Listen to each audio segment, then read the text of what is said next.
Not since the New York Islanders of the 1980s have we had a four-time champion, and of course, you knew if we were going to be running this back, it would have had to have come from a good old New York boy like Trump himself. I hazard to say that this is the most ludicrous of the indictments. I just going back and refreshing my memory on all of them. You got the porn star hush money case up there in New York, which is flimsy to say the least, and then what was the next one to come down? Right after that, then it was the classified documents, which has selective prosecution written all over it. Then the January 6th stuff where, couldn't get him on the first, second, third, fourth, fifth, or sixth investigation, but Jack Smith, he's definitely promising results this time around. And now you have a case down here in Georgia that involves racketeering. Hey guys, Trump's apparently, he is so mobbed up, he's running his own criminal enterprise. That's what's being alleged here by this absolute half-wit DA. It's been a tough time for Dons here in the summer, because if you're watching this right now, and if I haven't got a favorable response from stupid-ass YouTube, your boy's been struck. I really don't want to get bogged down in the semantics of it, but a 2-month-old video criticizing, you guys probably don't remember this, because yes, it was 2 months ago. There was a mustachioed man working at the Bibbidi Bobbidi Boutique selling young girls' dresses, calling it a little bit weird, and I had a joke in that 11-minute long video that was apparently so offensive it violated hate speech laws. I have no idea why, because it was a joke that I've run through, more times than I care to count. You know, when you make multiple videos a day, you can put out 3 videos a day. Sometimes you do live streams as well. You got to recycle your material. So when I want to call somebody a panel van enthusiast, and I have the opportune time because Disney World was also shutting down their Star Wars all-inclusive 48-hour kidnapping trip, and the way that they were taking people to the hotel that was just off the premises was with this disheveled looking boxcar. I'm being serious. There are pictures of it, and it is simply a U-Haul stripped down with a bench inside of it. I made a joke that it looked like that would also be the same preferred method of transportation as the dress-wearing mustache man, and apparently, that was a bridge too far. But thankfully, by screaming into the ether on Twitter or X, whatever the hell we're calling it, managed to get the attention of somebody. So who knows? This clarification might be out of date by the time that the video goes up. Regardless, it's going to be on Rumble, because Rumble is the superior platform, even if I get a favorable return on YouTube. So it's still going to get the same amount of content regardless. Platforms may differ, and I'll have to negotiate some stuff and get off strike and all that stuff anyway. So everything's going to be on Rumble regardless. Don't know what we're going to have. Probably more clarification on this stuff tomorrow. But now we're going to go back to the Dawn, now that we've already dealt with the goings-on of the Dawn. Pray for both of us. Anyways, Trump charged with racketeering over efforts to dispute. Yeah, exactly. No, he was trying to overturn the election in 2020. Okay, cool. Can we just go ahead and do that to Democrats in 2016? Once again, we're just seeing basic constitutional tramplings by this stupid-ass DA, which, in a surprise, the only thing that's different this time around is it's a girl. The body type doesn't look too dissimilar than the other state case that Trump's facing right now, but way to bust apart stereotypes. But yeah, he disputed the Georgia election. All of this is predicated on that phone call, which, surprisingly enough, YouTube also took down from their platform, but I did a full breakdown of it, and that should still be over on Rumble. I keep talking about it like I think it's over there, but regardless, I have the old hard copy of it, and yeah, it's about an hour-long conversation with Brad Raffensperger. And what was the big takeaway of that one? All we need to find is about 11,000 votes, Brad. That's all we need. Just let us do the recounts. Just let us find them, Brad. If we can do it, then we're going to win, because I think we won the election in Georgia. Oh, and that "I think we're going to win" tweet, that's another piece of evidence that this dumbass DA is trying to use as justification for charging Trump with actions in furtherance of a criminal enterprise. This... like I said, I hazard to say that it's worse than the New York or even the January 6th case, but oh my god, they're all just bottom tier lawsuits. But this is it's a pretty hefty one. It might actually be the longest charging document that, if you guys were paying attention to everything that was going on yesterday, I didn't want to talk about it because it's like, okay, we already know this is coming, but there was an early leak where the charges were placed up there without even a true bill of indictment being sent up from the grand jury. So they already knew, okay? They were just so eager that they can, in the Georgia District Attorney's Office, oh my God, we also get to charge Trump. Ooh, ooh. And it looks like everybody who's in power in Georgia is all too willing to go along with this. So without further ado, way too much preamble to begin with. But yes, Trump, by expressing his First Amendment right, has somehow violated some sort of criminal enterprise or something like that. Former President Donald Trump and 18 co-defendants. Yeah, exactly. And it's a laundry list of the characters that you might recall from the later half of 2020. They were all acting together in order to do what? Like, oh my God, bro, it's terrible. It is so terrible. They were indicted by a grand jury in Fulton County, Georgia, on a Monday evening in relation to the former president's efforts to dispute the 2020 election results in the state.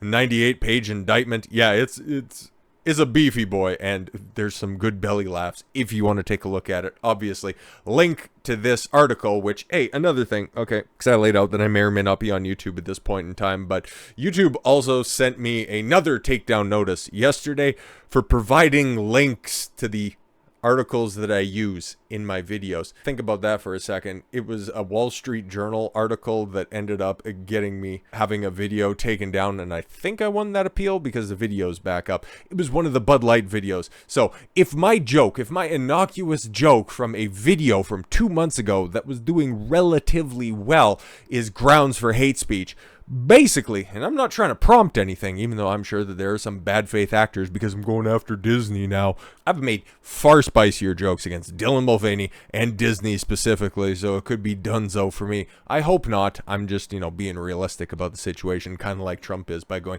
this is absolutely bogus. It's a witch hunt. And all it's going to do, folks, is just help me in 2024. Okay, this is the best thing that they could do. Actually, the second best, because if I get a mugshot the moment that is snapped and it's put up on Fulton County's criminal registry, I turn that into merchandise and I make a boatload and secure my victory. Like I said, folks, a couple of weeks ago, people were telling me all I needed was one more indictment and boom, my victory in 2024 will be 100% confirmed. Is that election interference, folks? I don't know. But are all of these lawsuits election interference? I sure think so. And a lot of people are telling me that as well. So yeah, you have the overtly political DA going after this, saying that it's a super important case. I'll wait to see that. But then you also have the sheriff being all giddy about getting a mugshot of Trump. Meanwhile, Atlanta, well, if you need to go ahead and look up those crime statistics, it's a very interesting read. So yeah, it looks like they really have their priorities when it comes to law enforcement in Georgia, because I don't really know how much damage somebody just asking for recounts getting, like Trump did get recounts in Georgia, like we know that, okay? And did they find some additional votes? Yes, of course they did, on some USB sticks that were not ran through the first time, and ultimately it didn't end up mattering. But he wanted recounts in districts on and around Atlanta, and they said, no, you can have one in a northern Atlanta district. And it's like, well, that's not what's in dispute. The ones where there's like a razor thin margin of victory, can we go ahead and run those numbers back? I don't know, do it like a signature check or something. Like, no. Oh, okay, cool. And because you asked, well, we're going to charge you in 3 years time. Okay. Alongside the former president, 18 others were also indicted, including his former White House chief of staff, Mark Meadows, his former attorneys, Rudy Giuliani, Jenna Ellis, and attorneys Sidney Powell. Yeah, it wasn't ever officially, or at least got fired from the legal team prior to everything wrapping up. But Jenna Ellis is a big DeSantis guy right now. She's just big in general. So the reason that they're also charging this under this whole RICO gimmick and having 18 co-defendants, they're just hoping some people flip and say some things about Trump. Not like there's anything to really find, because this is all built on a house of cards. It's really terrible. Each of the 19 defendants faced a number of charges, but were all charged on the RICO Act, which, coincidentally enough, Rudy Giuliani used to effectively take down the mob. So if you're a leftist, you're probably going, poetic justice, while huffing each other's farts in Destiny's chat. So yeah, Theoretically, it's kind of funny, but at the same time, it's like, what's your evidence? Trump said, yeah, we're going to win before the election takes place, and they're using that as justification that he was trying to overturn the election. How did that end up going? Didn't end up overturning it, right? Yeah, surprise. Not a very effective criminal organization. The indictment alleges that rather than abide by Georgia's legal process for election challenges and defendants engaging in criminal racketeering enterprises to overturn Georgia's presidential election results.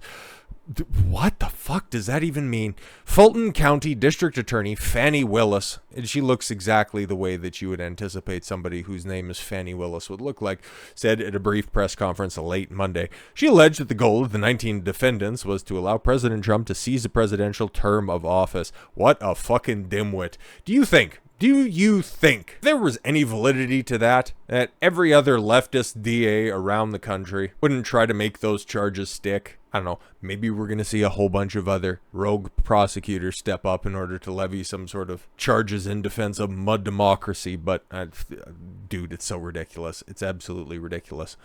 District attorney said that she intends to try all 19 defendants together, while the grand jury issued arrest warrants for the defendants. Ms. Willis said she is allowing defendants to voluntarily surrender no later than noon on Friday, August 25th. President Trump, in a video published by his campaign, Justice, and not long after unsealing of the indictment, said, "Justice and the rule of law are officially dead, folks, in America. This marks the fourth act of election interference by crooked Joe Biden and the communist Democrats." Wow, he's really ratcheted up. It used to be far left Democrats. Now it's just those commie bastards, folks. We gotta fight back. I don't know what is that incitement to violence? Whatever. Our politically motivated attack launched by Ms. Willis. Some people call her something different. I think that she's a great lady. Statement labels her a Democrat activist, the size 48 pants fit. Who supported a Democrat challenger to a Republican who conduct she was investigating in connection with the 2020 election probe. A judge later ruled that that was a conflict of interest. So yeah, and has a history of doing some scummy shit. Ms. Willis, the campaign bragged to left-wing media outlets that her efforts to take down Trump and raised a vast majority of her campaign funds by promoting her election investigation on social media. Wow, exactly the same tactics that Alvin Bragg, the guy who's responsible for the New York indictment, did the exact same thing. Do we see a pattern here? But no, we can't charge them as a criminal enterprise because, well, they vote correctly and because the opposition will just go ahead and write a sternly worded tweet. District Attorney's investigation was comprised by unethical conduct and political bias. The campaign added, so, about the indictment. The indictment alleges that the defendants joined a conspiracy to unlawfully challenge the outcome of the election in favor of Trump. What? You can't ask questions about the election. That's what's at play here, okay? Georgia prosecutors argue that post-election challenges amounted to a criminal organization exercising his rights, very strange, that committed crimes including false statements, really, impersonating a public officer, forgery, computer theft, computer trespass, computer invasion of privacy, conspiracy to defraud the state, perjury, and influencing witnesses. Great. The indictment alleges that false statements occurred during the 3 hearings before members of Georgia General Assembly to persuade Georgia legislators to reject lawful electoral votes. Now, I thought there was no evidence of fraud anywhere, but you're saying that during the hearings that were definitely held, those were false statements. Oh, okay, cool. Why aren't you charging those individuals with perjury? Oh, okay, cool. A lot of these questions don't have answers. The indictment also alleges that the defendant recruited individuals to cast false electoral votes in the Georgia state capitol. Okay, so people showed up and said, "I'm here to vote," and you turned them away, and that somehow reflects poorly on Trump? What are we doing? According to the indictment, President Trump has sought the Department of Justice to say that the election was corrupt. Yes, and heaven forbid that's a direct attack against our democracy. Fantastic. The indictment also alleges the efforts to have Vice President Mike Pence reject Electoral College votes as part of a criminal conspiracy. Yeah, by exercising his rights as President of the Senate under the Electoral Count Act of 1876. But it's all right. That's not in there anymore because in 2022, I think that they reworked that. So while that wasn't the law of the land at the time, it is now. So good luck having that actually stand up in a decent court of law or when it eventually makes its way up to the Supreme Court for appeals, but whatever. Just as with an indictment earlier this month by special counsel Jack Smith, President Trump's post-election challenges were described as not legitimate. Oh no, they were legitimate. Just fucking write it correctly. But rather as a criminal conspiracy. Hilarious. Given the justification and the evidence that you're using to file these charges, his charges weren't legitimate. But then, okay, again, like I've seen a couple of excerpts from this indictment. Obviously, feel free to go through it at your own leisure. But the ones that I've seen, okay, in regards especially to Mike Pence, Trump put out a tweet back in the cut saying, Mike Pence, he's a bit of a wimp. That is somehow justification and something that helps further the criminal enterprise. You can't make this stuff up. And then, like I said before, him saying that we're going to win on like November 3rd before the election took place is also evidence of a furtherance of a criminal conspiracy. This is what we're dealing with here, folks. Nothing fucking legitimate. So the people that have read this stuff and the people that have broken it down look at it and go, yeah, it's just as crap as everything else. Legal experts say Georgia charges against Trump violate democratic norms. Yeah, no doubt. Georgia grand jury indictment of former President Donald Trump over his efforts to overturn 2020 election results may violate democratic norms, but doesn't mean the case will be resolved quickly. Legal experts told the Epoch Times, no, of course, it's going to get drug out for as long as humanly possible, costing him the most amount of money, and using it as, well, theoretically, a campaign point for stupid-ass Fani Willis. Their comments came after President Trump and 18 co-defendants, including several of his former attorneys, which doesn't that kind of violate the Fifth Amendment? Or, I'm sorry, the right to counsel. Fifth Amendment. No, that's the Sixth Amendment. The Fifth Amendment is the right to privacy, which I'm sure that there's probably infringes on that anyways. Were indicted in Fulton County late August 14th over President Trump's effort to contest the election in Georgia. Charges range from violating Georgia's RICO Act, soliciting the violation of an oath by a public officer, which immediately, I'm sure that probably has something to do with the Raffensperger phone call. The moment that you play that in context, everybody will go, oh, okay, so we just wanted a recount, huh? Interesting. Conspiracy to commit forgery in the first degree. Ooh. And a conspiracy to commit filing of false documents. Mark Miller, an attorney for the Pacific Legal Foundation, said that although he's neither a supporter nor opponent of Trump, he's worried about a growing trend. The new case, along with prosecution in New York, Florida, and the nation's capital, each reflect a troubling tendency. Very insightful commentary there, Mark. Our country seems to be falling into a criminalizing politics. It doesn't serve the country's best interest for either party to criminalize what is already a dirty game, yet here we are. Thanks, pal. Mr. Miller is disturbed by the use of RICO. Yeah, it makes zero fucking sense. Okay, which is the first enacted at a federal level in 1970 to go after the mafia, which, who was the district attorney at the time running those charges? Yep. But because the law was written very broadly, it has been used to prosecute people that RICO wasn't really intended to go after. Yeah, like a former fucking president thinking maybe we should run some of this stuff back. Yeah, no, okay, makes sense. Most notoriously, RICO was used to prosecute pro-life activist Joseph Schleidner for protesting against abortion. Yeah, sounds like a very democratic thing to do, but the Supreme Court ruled in his favor in 2006, saying RICO was not meant to go that far, that Joe's free speech rights cannot be curtailed by claiming he was threatening other constitutional rights. Doesn't it seem like that may or may not be used as some kind of precedence in this case, but we don't really know. Maybe Fani didn't quite read that far into prior cases before filing her documents. Miami attorney Eaton Mark, who has handled many RICO cases, says he wasn't surprised that the charges were brought under RICO, which he described as a useful statute when you're looking to encompass claims against a scattered group of people without any real formal affiliation, but they are all working towards a common objective. So basically, you could go ahead and charge a business and snatch up everybody in there if you want to find something, because we don't really have all the evidence, but if we get everybody together, yeah, it looks really important. The indictment began with the premise that it is a crime to try to overturn a federal election. Again, okay, we've seen many of these same efforts, tried time and time again. We can run it all the way back to 2000 when everybody thought that, George W. Bush stole the election. You can go ahead and you can find evidence and you can find statements that are delivered right there on the congressional floor by several Democrats, but that's all right. Like I said, right letter at the end of the name. The difference difference. Oh, he actually brings it up right there. Well, it makes sense because he's in Florida, right? There's obviously a difference between using the judicial process and the claims that there are some defects in the connection with the election and getting in front of a group of people and making false allegations. Mr. Mark said the difference between Mr. Gore and President Trump is that once the court had ruled, Gore conceded. Yeah, but the courts, well, they just took a look at everything and went latches, standing. Either he didn't file his election contests early enough or late enough. And concession is not exactly a legally binding part of an election. When did we hear Hillary Clinton concede? Oh, right, never. Stacey Abrams, in regards to the 2018 gubernatorial election in Georgia, she's still contesting that one, right? Very interesting.